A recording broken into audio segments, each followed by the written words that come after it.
Hi guys, for today's tutorial, we're going to do a classic L curl set, and we're going to use the Yegi Vegan Mink eyelashes in the L curl in 0.15, and we're going to use the lengths from 7 until up to 14 to design a cat eye shape, as you can see on the mapping sheet right here. Here's the before shot of our eyelashes without any extensions on them. Next, we're going to go ahead and tape down her bottom eyelashes using under eye patches and some sensitive tape. If you want a full tutorial on taping, we will link that in the description below. Now we're going to go ahead and map out our design onto the under eye patches. Like I said, we're going from short to long. We're doing a cat eye using lengths from 7 to 14 millimeters. Here is the primer I'm using. It's the Yegi Beauty brand, and we're gonna go ahead and use the lip wands to make sure we get the eyelashes covered and primed all throughout. You may want to prime the eyelashes before you write down the mapping because the primer will kind of erase the writing, so it's better practice to go ahead and prime first before you do your mapping. Now, I normally advise my clients to come without any face makeup on, especially no eye makeup on. However, if they do come with face makeup on and their eyes look clean and free of makeup, I won't make them fully take their makeup off. Maybe they're just not that comfortable, but I will make sure to really cleanse the eyelashes and prime them really well before I start the application process. We're using a curved tweezer to isolate and also a curved tweezer to apply the classic eyelashes. Now, normally I teach most of my students and colleagues to use straight tweezers to apply classic, but for some people, curved tweezers are easier to use when you're applying, so you can do that. It is not wrong, it's a preference thing. Here's a diagram to show you guys what the L curl looks like. So normally L curl eyelashes have a straighter base and then they curl up. So there is variations of L curls. There's a regular L curl, an L plus, or an LD, and this diagram should kind of show you the difference between them. It's mainly the curved part that varies between each L curl, but most of them usually have that straight base. And L curls are really good to use on hooded eyes or for somebody who almost wants like an eyelash curler look. You can achieve that with the L curl eyelashes. Let's pause right here. So I want to show you guys the base of the extension and the natural eyelash. If you can see that the extension base is attached to the natural eyelash, but also there is a free edge of the natural eyelash that's not attached to the extension.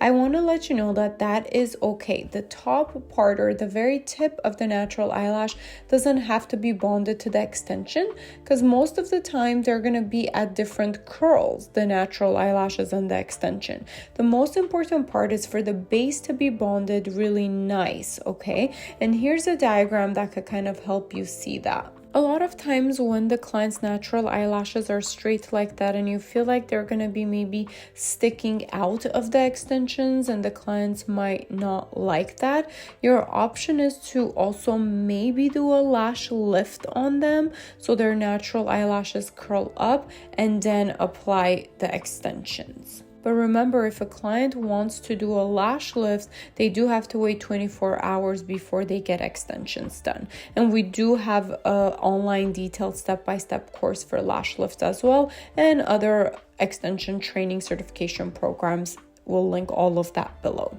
The hardest thing to do with the L curls is directing them, and that's the biggest challenge if you want a really beautiful L curl, is you want to have them all directed towards the outer corner. And that's the only thing I would really try to advise my educator in this specific set, is to try to keep them a little bit more uniform as they're being aligned and pointed or directed towards the outer corner. Now we're just going to jump around and apply the classic lashes throughout the eye There's no specific order of which ones we apply first. We're just jumping around, and that kind of allows the extensions to dry as well compared to sticking them right next to each other as we're going. Now, some people prefer to go from inner corner to outer corner, or vice versa, start at the outer corner and then go in, but I personally prefer to jump around. I find it easier like that, and they do fill in more evenly in case I have limited time and I'm going to fill in as much ever as I can for that limited time. Another reminder, you want to make sure that you are isolating properly and you can only see one natural eyelash between the tweezers. You don't want to glue any of the natural eyelashes together, because that is when you can really damage the natural eyelashes, is because not all of them grow at the same rate. So if they stick together and one is ready to grow and the other one is not, they're going to be pulling on each other. With any eyelash extensions, especially classic sets, if we want them to look nice and full and last a long time, you do want to apply it almost on every single one of the natural eyelashes, with the exception of the very little baby hairs. So now we're just going to go ahead and fill them in until we cannot find any more of the natural eyelashes. You guys want to know a cool fact actually? You know that our brains can pick up lashing by even just watching it. So if you are to just keep watching videos and kind of almost like practicing it in your head, when you go down to actually do it physically with your hands, it's going to be much easier. Like, it's almost a weird skill that your brain is learning that's going to signal your hands to really do it when you are ready to do it. So for that reason, even in some sports, people like do certain things in their head and then they practice it. So just when you're watching, mark everything we're saying and really like kind of just try to put it in there. Now we're going to use some of this sensitive tape to lift up the extensions when we're almost done or when we're halfway done, to see if we can see any more of the natural eyelashes sticking out in order for us not to miss any of them. It becomes easier to kind of help you to isolate this way when you can pull the extensions up.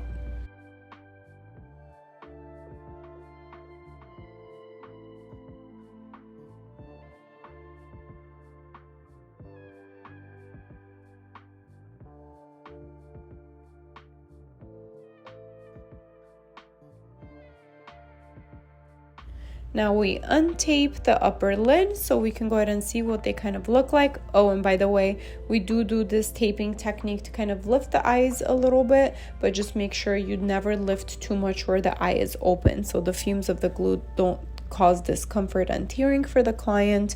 But yeah, so we check, we look with the mirror, see how they're looking, if we need to make any adjustments. Always make sure you check for any stuckage underneath or of the bottom lashes on the tape, and gently take it out before you remove the under eye patch and the taping, because that's when you can really pull the lashes, and we want to definitely avoid that.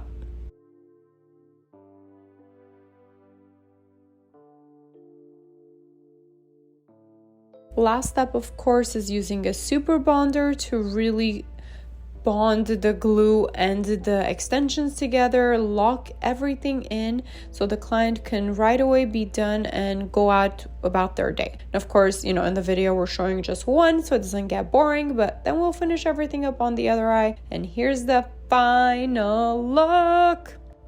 A nice, simple, classic L curl going from short to long.